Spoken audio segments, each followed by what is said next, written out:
Good morning students. आज हम पढ़ेंगे एमकॉम फर्स्ट सेम का जो हमारा सब्जेक्ट है वो है हमारा human research management. And human research management में जो हमारा टॉपिक चल रहा था वो चल रहा था हमारा पद उन्नति मतलब प्रमोशन, जो इससे पहले वाली वीडियो में हमारा कंप्लीट हो गया है। तो आप लोग पिछली वीडियो जाकर देख सकते हैं जिससे आपका कोई भी टॉपिक मिस ना हो। आज की वीडियो में हम उसी टॉपिक का एक टॉपिक ले रहे हैं जो है हमारा पदावर्ती। पदानावर्ती क्या होता है, जिसका मतलब होता है डिमोशन। डिमोशन क्या होता है, देखो अपन आज इसको पढ़ेंगे। डिमोशन क्या होता है, देखो पद उन्नति में जैसे हमने आपको बताया था कि पद में उन्नति करते हैं। जब हम किसी कर्मचारी के पद में उन्नति करते हैं, उसकी प्रगति करते हैं, उसका विकास करते हैं और उसके वर्तमान पद से उसे और उसके उच्च पद पर रखकर उसके वेतन मार्ग को बढ़ा देते हैं, तो इस चीज को हम पद उन्नति कहते थे। अब उसका बिल्कुल विपरीत जो है हमारा पदानावर्ती डिमोशन, ये क्या होता है कि बिल्कुल पदोन्नति के बिल्कुल विपरीत होता है। यह एक ऐसे तरह का स्थानांतरण है जिसमें कर्मचारी को उसके वर्तमान स्तर से उसके निम्न स्तर पर के कार्य सौंप दिए जाते हैं। पदानावर्ती से अभिप्राय है कि वेतन में कमी, लाभांश स्तर एवं जिम्मेदारियों में कटौती। तो सीधी सी बात है कि जब एक व्यक्ति वर्तमान पद पर जो कार्यरत होता है उस वर्तमान पद से उस कर्मचारी को उसे निम्न पद की जिम्मेदारी सौंप दी जाए, निम्न पद की कार्यवाही सौंप दी जाए, एक ऐसी प्रक्रिया को हम क्या कहते हैं, डिमोशन, पदानावर्ती।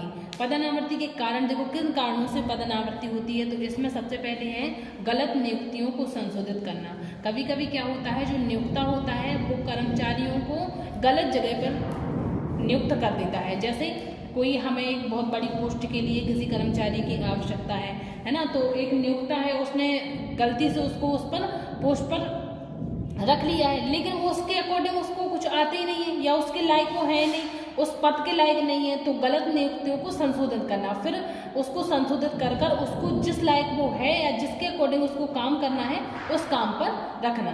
फिर दूसरा है हमारा वरिष्ठता के आधार पर पदोन्नति को अनुकूल ना होना। कभी कभी क्या होता है कि हमारे यहाँ जो बहुत लंबे समय से कार्यरत कर्मचारी होता है, हम उनकी पद में उन्नति कर देते हैं, मतलब उनका प्रमोशन कर देते हैं, और फिर प्रमोशन करने के बाद अगर वो स्वयं ही खुद ही अनुकूल ना हो, खुद ही कंफर्टेबल फील ना करें, तो वो बार बार कहते रहेंगे कि ये वर्क मैं नहीं कर पाऊंगा। इस तरीके के जो आती है उसमें आता है वरिष्ठता के आधार पर। वरिष्ठता क्या होता है, पुराना काम, मतलब अनुभवी, पुराना ज्ञानी, जिसको बहुत समय से बहुत काम का अनुभव हो, उनके आधार पर उनकी पदोन्नति कर देते हैं, लेकिन वो कॉन्फिडेंस से काम नहीं कर पाते हैं। तो उस समय फिर है हमारा निम्न स्तर पर व्यावसायिक दशाएं। कभी कभी क्या होता है कि हमारी जो बिजनेस की कंडीशन होती है वो बहुत ज़्यादा निम्न स्तर पर चलती है, जिससे हम वेतन मार्ग और पदोन्नति नहीं कर पाते हैं, जिससे हमें कर्मचारियों की पदानावर्ती करनी होती है।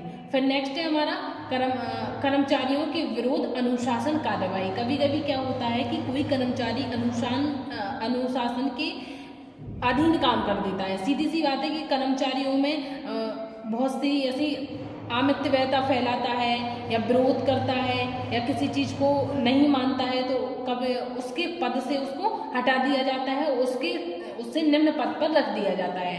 तो उसमें कर्मचारी के विरुद्ध अनुशासन कार्यवाही, जब हम किसी भी कर्मचारी के विरुद्ध उसके अनुशासन में कार्यवाही करते हैं तो उसको पदानावर्ती हम करा सकते हैं। फिर देखो एक बार और हम देख लेते हैं पदानावर्ती के कारण। पहले गलत नियुक्तियों को संशोधित करना, एंड दूसरा है इसमें वरिष्ठता के आधार पर पदोन्नति को अनुकूल न होना, निम्न स्तर व्यावसायिक दशाएं, कर्मचारी के विरुद्ध अनुशासन कार्यवाही, है ना। साथ ही आप लोगों को बता दें कि आप लोगों को जो day by day topics by topics videos बनाई जा रही हैं, आप लोग अपने नोट्स तैयार करते जाएं, जिससे आपको परीक्षा के समय में किसी प्रकार की कोई दिक्कत नहीं आएगी। अब आप लोग ये नोट कर लें।